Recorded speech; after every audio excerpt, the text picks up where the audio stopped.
A $3 powder can erase that rotten drain smell almost instantly. No plumber, no harsh chemicals, no repeat treatments. And if that sounds wrong, it's because everything you've been told about cleaning a drain quietly points you in a completely different direction. Most people assume the smell means something is deeply clogged or broken, so they reach for stronger liquids, harsher formulas, or eventually call someone to take the pipes apart. And for a moment, it feels like it worked. Until the smell comes back, heavier, sharper, harder to ignore. Because the smell was never the problem, it's the process. Inside your drain, a slow biological reaction is already underway. Organic residue, grease, and trapped moisture feeding bacteria that don't just produce odor, they sustain it. And once that cycle stabilizes, you're no longer cleaning a pipe. You're managing a system that quietly rebuilds itself. And here's where it gets uncomfortable. There is a way to interrupt that system early, cheap, simple, almost embarrassingly effective. But it's not what gets recommended. Not because it doesn't work, because it doesn't fit. Welcome to Trust No Instinct. If questioning incentives matters to you, subscribing keeps this thinking alive. It doesn't repeat, it doesn't scale, it doesn't sell, and that's exactly why most people never hear about it. What makes this harder to accept is that this method isn't new, and it isn't fringe. It wasn't discovered recently, and it wasn't designed as a workaround. Long before modern products existed, large-scale systems had already solved the exact problem you're dealing with now, not by masking odor, but by controlling the conditions that produce it. In ancient Rome, sanitation wasn't optional. The cloaca maxima had to move waste through a dense living city where stagnation meant disease, and smell was an early signal of something going wrong. Historical accounts point to the use of alkaline materials in these systems, substances that could break down organic buildup and stabilize what was happening inside the flow itself. Not fragrance, not concealment, control, infrastructure-level knowledge. Centuries later, the same principle shows up again, not in grand engineering, but in ordinary homes. In the 18th and 19th centuries, washing soda, sodium carbonate, was a standard part of household chemistry, used not just on surfaces, but in basins and drains where residue quietly accumulated. It wasn't marketed as a specialized solution. It didn't need to be. It addressed the process before it became a visible problem. And when environments became more extreme, naval systems, field camps, wartime sanitation, the approach didn't evolve toward complexity. It simplified. Alkaline compounds were used where water was limited, where failure had immediate consequences, and where controlling organic decay wasn't a matter of convenience. It was operational. This wasn't a hack. It was standard. Which raises a question that's difficult to ignore. If this was once normal, across cities, households, and high-risk systems, why does it now feel unfamiliar? If you follow what's actually happening inside the pipe, the explanation stops feeling mysterious and starts feeling mechanical. That smell isn't just something dirty. It's the output of a living process, organic residue, grease, and trapped moisture forming a stable environment where bacteria break material down and release gases as a byproduct. Hydrogen sulfide gives that sharp, rotten edge. Volatile fatty acids add the sour layer underneath. What you're smelling is decomposition in progress. And once that process stabilizes, it doesn't fade. It sustains. Because the environment inside the drain keeps feeding it. The reason a simple alkaline powder can disrupt this so quickly is not because it's aggressive, but because the system is fragile. Bacterial activity depends on a narrow pH range. And when that balance shifts, even slightly, the conditions they rely on begin to collapse. Gas production slows. The chain reaction weakens. At the same time, the alkaline reaction starts breaking apart the thin biofilm lining the pipe. Layers of grease and organic residue that act as both shelter and food source. Remove the layer, and you remove the foundation. So, this isn't about covering odor. It's about interrupting the process that creates it. That's why the change can feel immediate, while most liquid treatments feel temporary, requiring repeated dosing as they dilute, wash away, and leave the underlying system intact.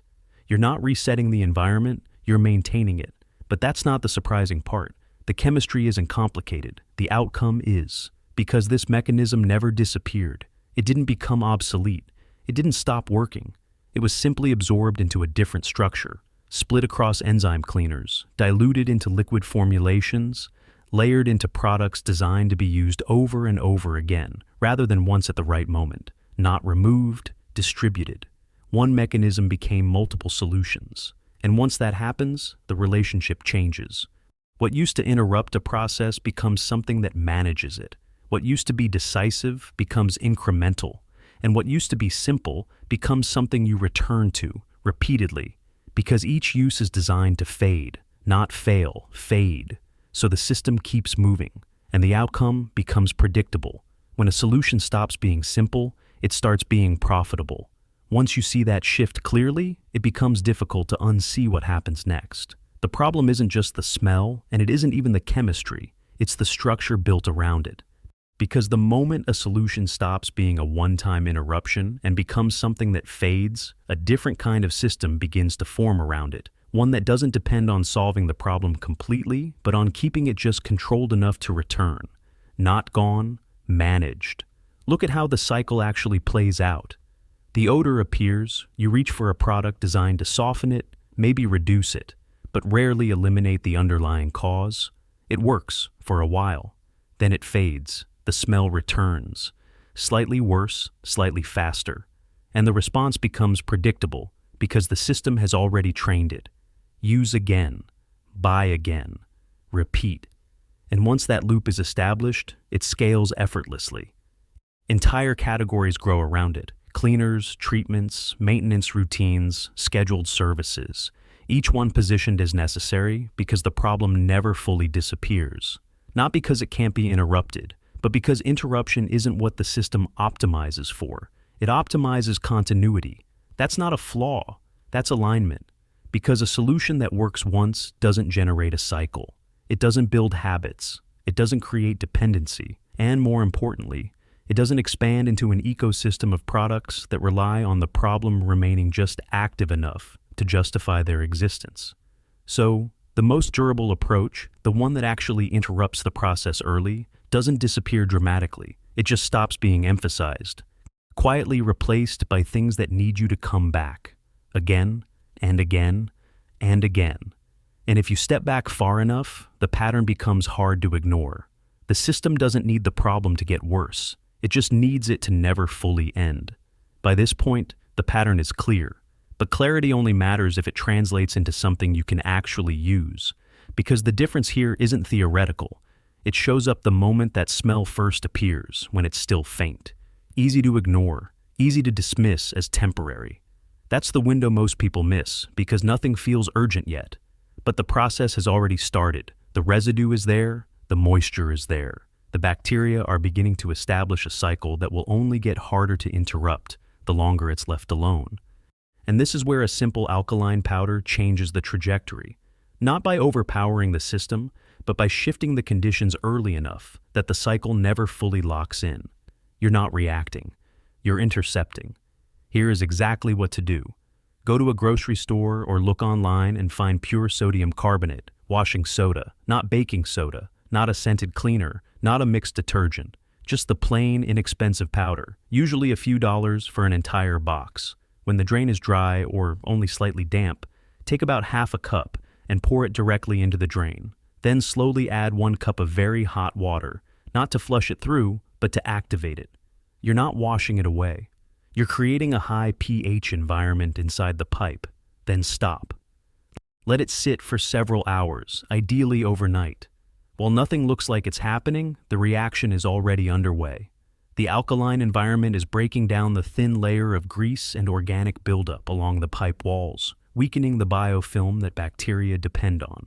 The process slows, the gas production drops, and the smell begins to collapse from the inside, not masked, interrupted, used early, kitchen drains, bathroom sinks, shower lines where buildup is still forming. This can reduce odor quickly and slow its return, because you've disrupted both the bacteria and the surface they rely on. But timing is everything. I need to be honest with you. This doesn't fix everything.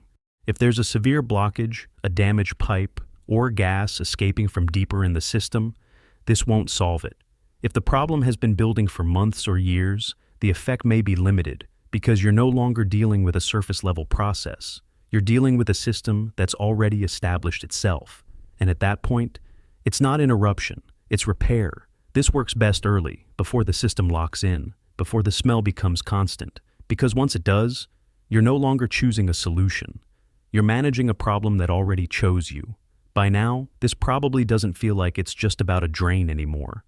Because the pattern doesn't stay in your sink. It repeats anywhere a simple early solution exists and slowly gets replaced by something that feels more advanced, more necessary, more ongoing. Not better, just ongoing. A problem appears. A small intervention can stop it early, cheap, direct, effective. But over time, that approach fades out of focus. Not removed, not banned, just quietly replaced by systems that require attention, maintenance, repetition. Because those systems align with how everything else is built. And once you see that, it's difficult to unsee. Problems that never fully resolve, solutions that need to be reapplied, cycles that feel normal until you question them. This is what happens when durability conflicts with revenue. And it's not dramatic, it's predictable. If this changed how you see something as simple as a drain, you're already looking at the system differently. Share this video with someone who is tired of paying for temporary fixes. Every share creates pressure on a system that depends on repetition. Subscribe to Trust No Instinct. Because the moment you start questioning what feels obvious, you stop being easy to guide. What everyday problem do you want us to break down next? Tell us in the comments.